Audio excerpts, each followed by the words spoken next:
నా బిడ్డ ఇంత సాయం చేశాడు, నా కుమార్తె ఇంత చేసింది, ఇంత త్యాగం చేశారు, ఇంత ప్రయాసపడ్డారు నా బిడ్డలు అని మన లెక్కలో రాశాడు. మన దోషాలన్నీ ఆయన లెక్కలో రాసుకున్నాడు. ఆయన లెక్కలో రాసుకున్నాడు.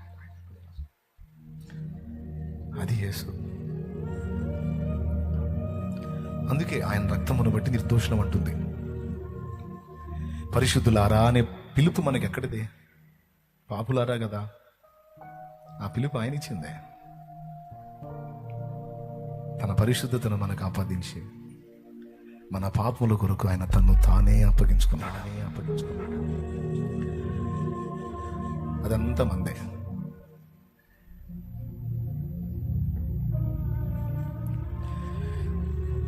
నిరపరాధి మౌనము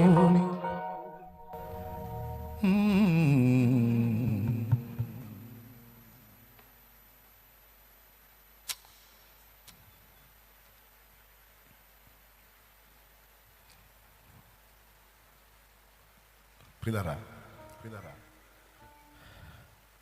యేసయ్య అర్థం కావాలండి. యేసయ్య అర్థం కావాలి. ఆయన ఏం చేశాడు అర్థం కావాలి.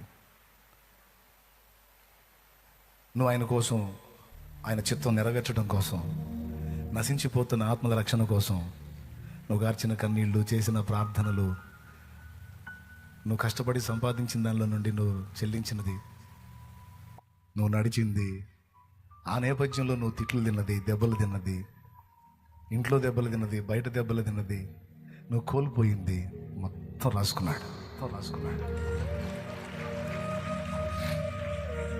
నీ లెక్కలో రాశాడు. వాటన్నిటికీ రేపు నీకు బహుమానం.